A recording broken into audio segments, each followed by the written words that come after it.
Assalamualaikum warahmatullahi wabarakatuh. Perkenalkan, saya Tiara Nafasa dengan NIM 4012211050 akan menjelaskan makna pulau dalam UNCLOS 1982 beserta akibat hukumnya.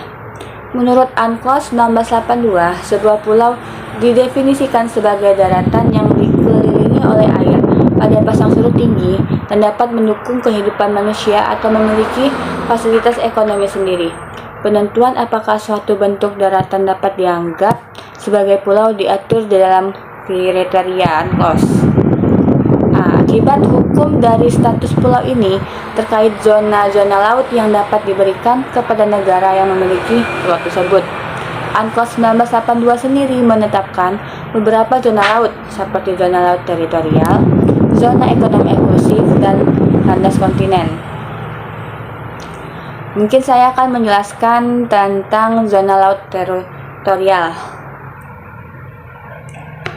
Zona laut teritorial adalah suatu area laut yang melingkupi wilayah pesisir suatu negara dan berbatasan dengan laut teritorial. UNCLOS memberikan hak kedaulatan penuh kepada negara yang memiliki pesisir terhadap zona teritorialnya. Lebar zona teritorial memiliki lebar hingga 12 mil laut, diukur dari garis dasar yang biasanya merupakan garis pantai pada pasang surut rendah.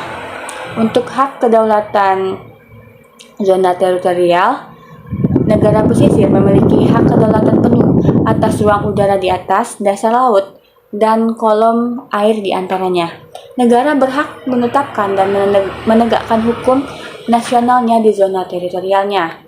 Untuk kebebasan transit laut, meskipun negara memiliki hak kedaulatan di zona teritorial, prinsip kebebasan transit laut tetap berlaku.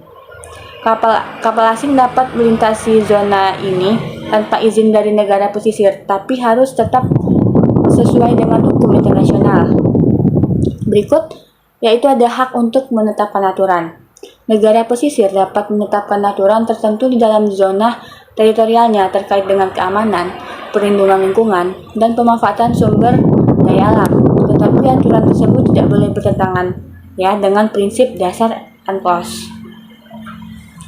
Berikutnya ada pengertian zona ekonomi eksklusif menurut UNCLOS adalah suatu area laut yang berbatasan dengan garis dasar negara pantai dan dapat mencapai lebar maksimal yaitu 12 mil laut dari garis dasar tersebut.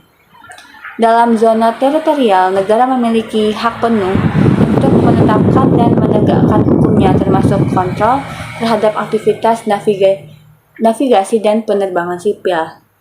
Meskipun negara memiliki kontrol penuh di zona teritorial, kapal asing dapat melintasi zona ini dengan kebebasan transit yang dijamin langsung oleh UNCLOS.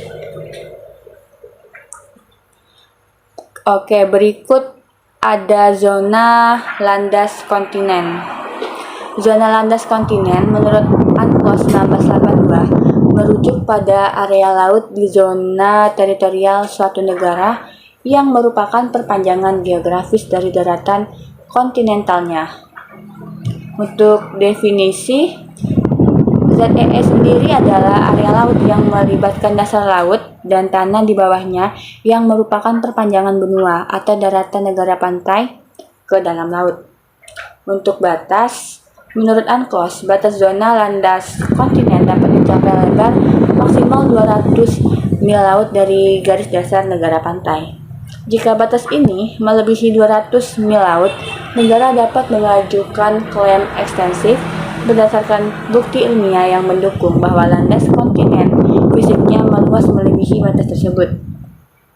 Untuk hak dan kewajiban, negara pantai memiliki hak eksklusif untuk mengeksploitasi sumber daya alam di zona landas kontinen, termasuk sumber daya alam di dasar laut seperti minyak dan gas alam. Negara ini juga bertanggung jawab untuk menjaga melestarikan lingkungan laut dalam zona landas kontinen. Terkait pemantauan dan penelitian, UNCLOS sendiri memberikan hak kepada negara lain untuk melakukan penelitian ilmiah di dalam zona landas kontinen, tetapi tetap harus dengan izin atau kerjasama dengan negara pantai. Baik, Assalamualaikum warahmatullahi wabarakatuh. Saya Rizal Muhaimin dengan NIM 4012211116. Di sini saya akan menjelaskan tentang 3 tipe negara dalam UNCLOS 1982. Nah, jadi teman-teman semuanya, seperti yang kita ketahui bahwa UNCLOS atau United Nations Convention on the Law of the Sea atau Konvensi PBB tentang hukum laut itu adalah sebuah perjanjian internasional yang ditandatangani pada tahun 1982. Nah, UNCLOS itu sendiri tidak secara eksplisit mengklasifikasikan negara-negara menjadi 3 tipe. Namun, UNCLOS lebih mengatur tentang hak dan kewajiban negara-negara terkait penggunaan laut dan sumber daya di dalamnya. Nah, teman-teman, namun dapat kita ketahui juga, kita dapat melihat dari perspektif geografis dan wilayah yurisdiksi laut kita bisa membedakan 3 tipe berdasarkan konsep yang ada dalam UNCLOS ini atau di dalam United Nations Convention of the Law of the Sea ini. Nah, yang pertama itu adalah negara pantai. Negara pantai ini atau bisa disebut dengan coastal state, yang dimana coastal state atau negara pantai ini adalah negara yang memiliki garis pantai, Nah, dalam UNCLOS memberikan hak khusus kepada negara pantai untuk mengeksploitasi sumber daya alam, maksudnya sumber daya di wilayah laut teritorial, kemudian zona tambahan, kemudian zona ekonomi eksklusif atau yang disingkat dengan ZEE, dan landasan kontinen. Nah, dalam laut teritorial ada wilayah laut yang berada dalam batas maksimum itu 12 mil laut dari garis pantai. Kemudian zona tambahan itu adalah wilayah laut yang berada di luar laut teritorial dan memiliki lebar maksimum 24 mil laut dari garis pantai. Nah, kemudian yaitu ada ZEE atau zona ekonomi eksklusif tadi adalah wilayah laut yang berada di luar dan bersebelahan dengan laut teritorial dan memiliki lebar maksimum 200 mil laut dari garis pantai.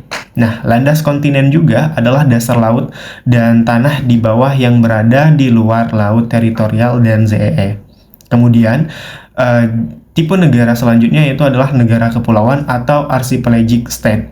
Nah, teman-teman, apa sih negara kepulauan archipelagic state menurut UNCLOS ini? Bahwasannya negara yang terdiri dari satu atau lebih kepulauan menurut UNCLOS itu memberikan hak khusus kepada negara kepulauan untuk mengeksploitasi sumber daya di wilayah perairan kepulauan, yang dimana alur laut kepulauan dan zona sekitar kepulauan, kemudian perairan yang berada di antar pulau-pulau yang merupakan bagian integral dari negara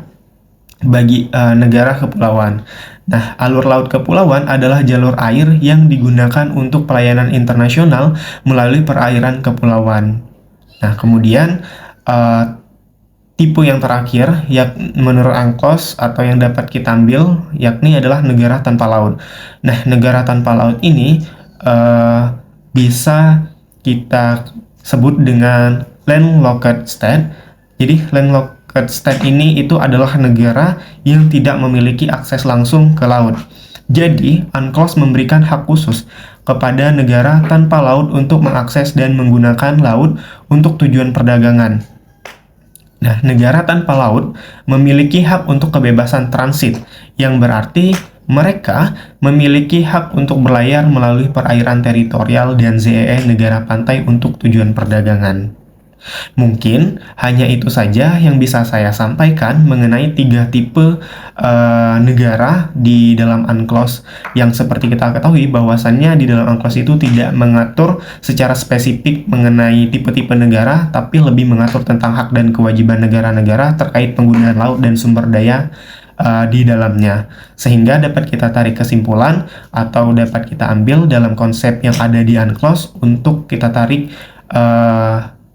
kesimpulan mengenai 3 tipe negara yang harus kita pahami di dalam hukum laut internasional yang berlandaskan dengan aturan UNCLOS atau United Nation Convention of the Law of the Sea, atau dalam bahasa Indonesia-nya itu adalah Konvensi PBB tentang hukum laut. Nah, mungkin sekian dari saya ucapkan terima kasih. Saya tutup. Assalamualaikum warahmatullahi wabarakatuh.